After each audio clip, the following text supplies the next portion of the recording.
各位好啊！最新有個叫做A1嘅 Evo Acoustic 啦，因為有啲朋友就唔係太識個過程，我未試過拍片嘅，教大家試下個步驟點樣做啦嚇，方便大家。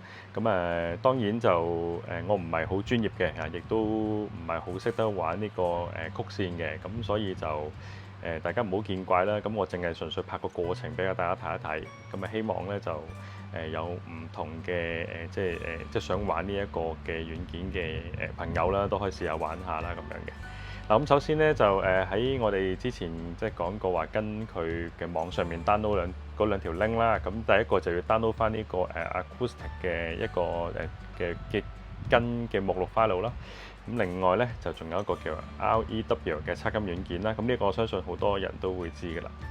好啦，download 咗呢兩個之後咧，首先咧喺我嘅步驟就先開咗呢一個測音軟件先啦。呢一個測音軟件咧就最右上角咧有個設定掣嘅，你需要將呢一個伺服器啟動，要啟動咗呢一個伺服器先，撳啟動得㗎啦。啟動完咧就先將佢縮埋一嚿。OK，Windows 機一樣都咁做法嘅。好啦，然後就要開呢一個 file 啦。呢一個 file 入邊咧，裏邊係有一個嘅啟動一個命令源 file 嘅。好似我而家 Mac 機咁咧，就係啟動呢一個即係我係用Apple 處理器啦，就用呢一個啦。如果你係舊少少嘅蘋果，唔係 Apple 處理器，就用呢一個嘅。如果係Windows 都冇問題，Windows 就唔係開呢個啦，就係開佢 Windows 嗰個命令源咁樣嘅。其實都係類似一個咁嘅 file 嘅啫。好啦，你 double click 之後咧，其實跟住佢就會開一個file 出嚟㗎啦，就係呢一個啦。呢一個 file 裏邊咧，就其實就佢會自己 run 咗有5個選擇啦。包括大家見到呢個有一啲嘅低音測量啦、定位測量啦，同埋一個嘅 transfer 啦，即係一個入翻擴音機嘅一個動作啦。另外最後呢一個最緊要就係呢一個嘅嗰個用家嘅手動設定啦。就喺呢一度咧有個 replace AVR 呢一個選擇嘅。呢一個咧就需要先篤咗呢一個先。大家可以撳你嘅下佔嘴咧，將佢咧拉到呢一個 replace 嘅位。喺呢一度咧就首先 enter 啦。然後咧佢就會揾翻你個擴音機嘅。嗱，好似譬如呢度咧佢係 AH 啦，我就用緊 AH 嘅。最緊要開咗部機先。然後連咗去個 WiFi 之後咧，你就正常咁開翻個開着佢咁就得㗎啦。連翻網就 OK 㗎。嗱，跟住呢一度咧，佢咧就會有顯示揾到你個擴音機嘅。你就撳上下揾翻你個擴音機 enter 啦。佢就會自動 detect 翻，睇下你咧係咪連咗咁多個喇叭係咪正確啦。如果正確咧就撳翻 yes continue 咯。你下面咧就再會問你佢偵測到你兩個低音喎，係咪仲有一個震子咁樣玩嘅咧？你可以 set no 嘅，如果冇玩就好啦。就最後叫你撳翻個 enter 出翻去 main menu，即係去翻呢一個 menu 度嘅。然後咧就做測量啦。測量咧就大家可以上面同第二個呢兩個第一個試完測量啦，測量翻個低音。第二個係測量翻位置。位置你撳咗入去之後咧，佢要你可以即係測由1個到99個測量位置都得嘅。99次 sorry 啊。佢建議就測8次啦。你係跟住裏邊嘅步驟做就得噶啦。做完之後咧，其實都係翻嚟呢一個界面嘅。就跟住到一個好緊要嘅兩個步驟，就係要手動調校啦。就去最尾呢一個選擇咧，咁 OK 嘅。好啦，佢 run 完之後咧，就會有翻你嗰個，譬如好似我咁啦，我 check 咗8個位啦，check 咗8次啦 ，sorry，check 咗8次嘅記錄啦。你可以揀翻呢一個 A1 嘅 Evo 嘅嗰個計算嘅嗰個 result 啦。撳 enter 之後咧，佢就 REW 個軟件咧就幫你自動啟動呢一個 A1 Evo 嘅 acoustic 嘅呢個版面嘅。呢個版面嘅，呢個版面裏邊咧，如果你個嘅網站係有中文翻譯，你可以撳中文顯示啦。就要揀翻你嗰個路徑，你想揀邊一種嘅音效嘅一個調整啦。譬如就佢而家有呢一個有 direct 嘅 Harman 音效啦，有4dB、6dB、8dB，仲有其他嘅選擇。大家都可以逐個試下玩下嘅。如果譬如睇電影咧，通常都係揀 direct 呢一個嘅。我見到師兄都係揀呢一個。然後咧就你裏邊咧揀你最想要嘅一個曲線嘅目標啦。揀完之後咧，跟住佢就調整嘅。咁就至於調整方面，大家就可以慢慢試下篤下啦。咁通常呢一個，譬如呢一 part 位呢，我就冇特別整嘅。咁就另外其他方面咧都冇特別調整噶啦。咁當然有興趣可以自己試下玩下啦。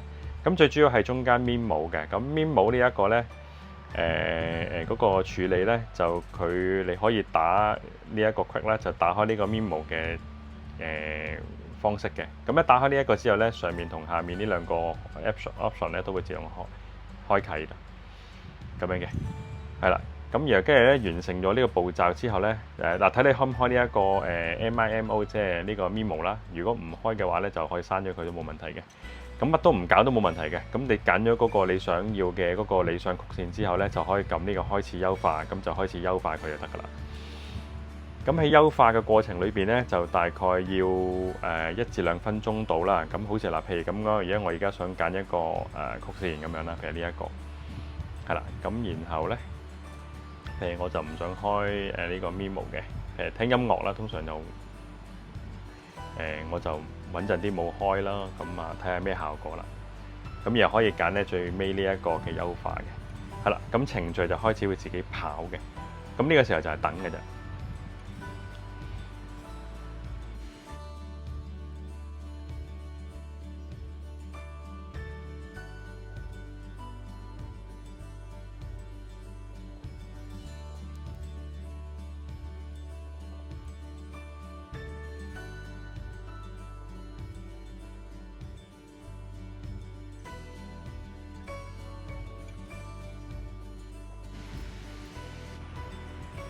係啦嗱，咁去到呢度咧就個指示已經完成咗啦 ，successfully 啦，咁咧就搞掂咗啦。咁然後去到呢度之後咧，佢會提示你咧就去翻本身嗰個 app 嗰度，即係喺嗰個命令源嗰度嘅。咁啊開翻嗰個我哋叫終端機命令源啦嚇。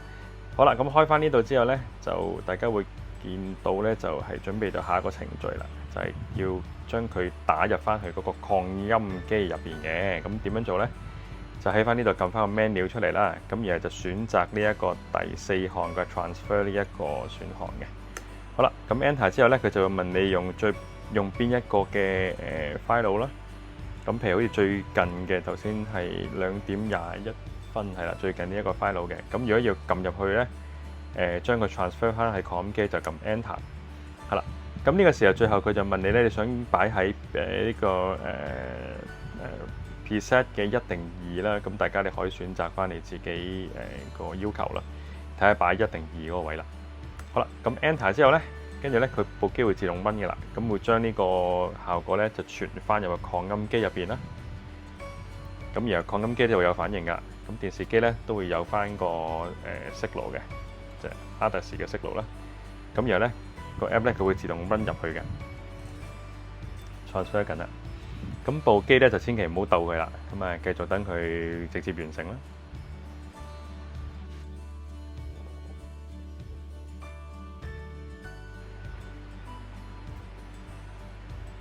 好啦，咁啊完成咗啦，咁啊部機亦都自動咧變翻做正常啦。咁大家就可以欣賞呢一個效果啦，非常之簡單容易。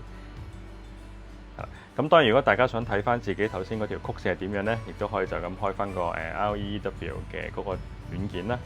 咁大家就可以睇翻自己本身咧，佢嗰個曲線係點樣啦。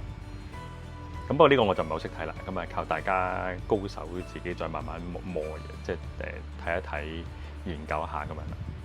係啦，咁啊個動作係咁樣做啦。多謝大家。